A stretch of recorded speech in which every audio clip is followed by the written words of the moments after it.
Nah, di sini sistem yang akan menentukan prioritas Bapak Ibu sesuai dengan NIK Bapak Ibu ya. Nanti setelah Bapak Ibu mendaftar di akun, maka otomatis nanti sistem yang akan menentukan Bapak Ibu ini prioritas berapa.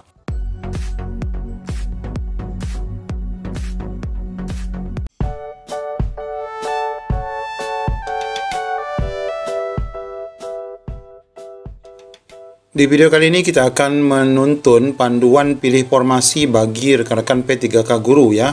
Di sini ada satu aturan untuk naik dan turun status bagi rekan-rekan P1 sampai dengan P4. Nah, di sini Bapak Ibu sudah kita dapatkan skema untuk pemilihan formasi dan pahami sebelum Bapak Ibu melakukan login.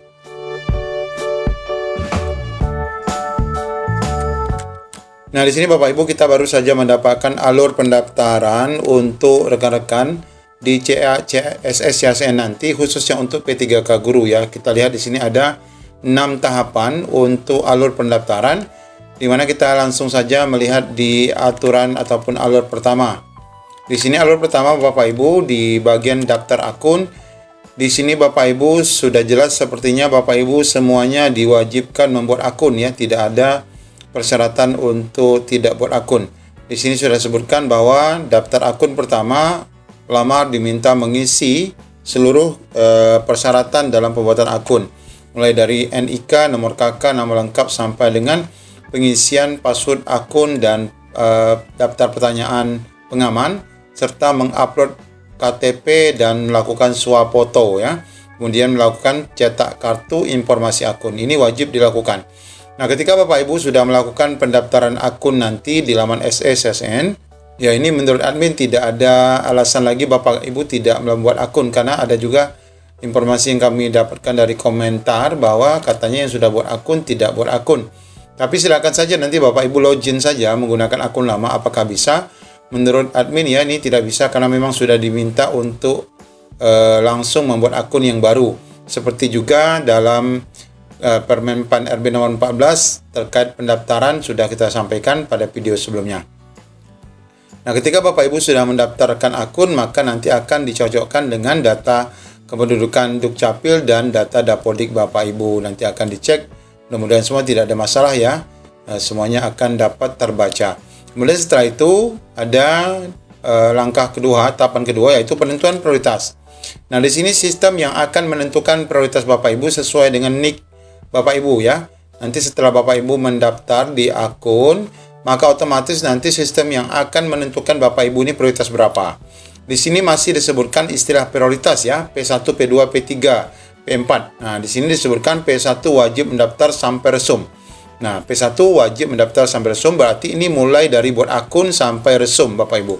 Kemudian untuk P2 dan P3 tidak bisa turun status jika tidak ada formasi yang dibuka. Nah, kalau kemarin ada turun status, kalau misalnya tak ada formasi bisa turun status. Di sini sudah disebutkan tidak bisa turun status jika formasi tidak dibuka. Jadi pastikan Bapak Ibu membaca dulu lowongan di instansi masing-masing, apakah di lembaga ataupun di daerah Bapak Ibu membuka formasi sesuai dengan ijazah dan sertifikat Bapak Ibu. Kemudian P4 ini bisa mendaftar ketika formasi untuk P4 masih tersedia. Jadi nanti P4 ini diberikan peluang mendaftar jika memang formasi sisa masih ada. Kemudian P3 dan P4 bisa naik status menjadi P2 jika mereka adalah ex THK2. Jadi seperti tahun lalu, ini P2 dan P3 bisa ya naik status menjadi maksudnya P3 dan P4 ya bisa naik menjadi P2 jika Bapak Ibu adalah THK2 saat nanti login di dalam SSSN yang ternyata Bapak Ibu sebenarnya THK2 tapi terbaca sebagai P2 dan P3. Nah, pada proses ini ada tahapan konfirmasi oleh peserta. Nanti Bapak Ibu silakan melakukan konfirmasinya, setuju tak setuju, naik status ataupun tidak. Kemudian tahapan ketiga nanti Bapak Ibu pada posisi daftar formasi. Bapak Ibu setelah membuat akun nanti kan mengisi biodata dulu, mengisi biodata. Kemudian memilih jenis seleksi. Tentu Bapak Ibu memilih P3K Guru karena kita bahas ini tentang P3K Guru. Serta memilih pendidikan sesuai dengan dapodik dan jabatan.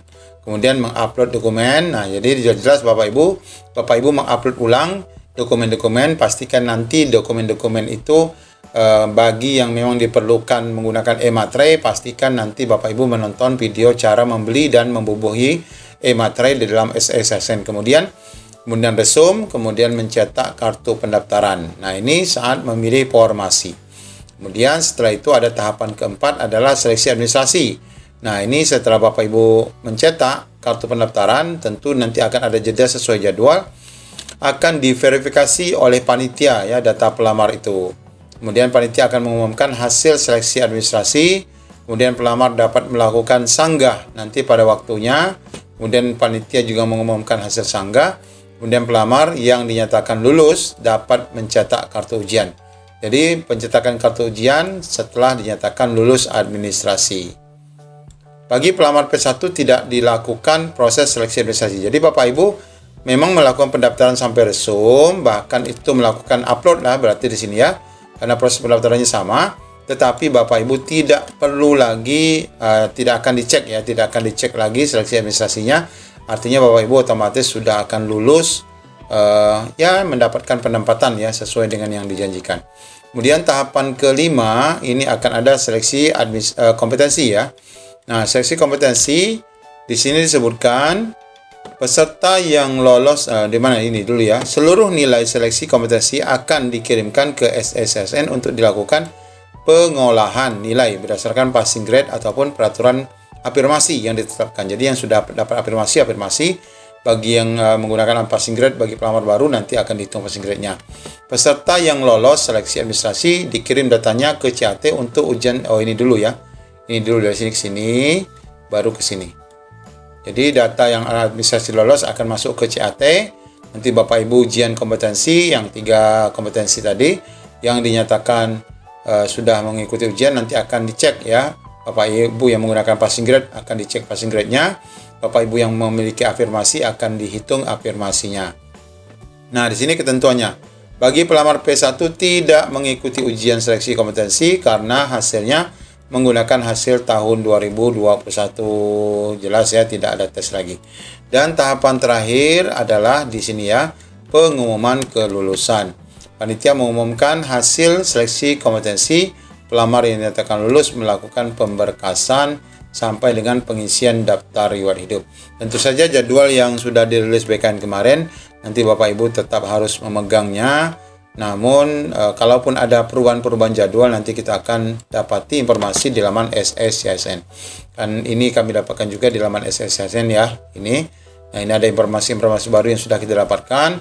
Di sini kayaknya sudah muncul ya informasi lowongan ya Bapak Ibu. Nah, di sini sudah ada pilih tingkat pendidikan, misalnya S1 ataupun D4.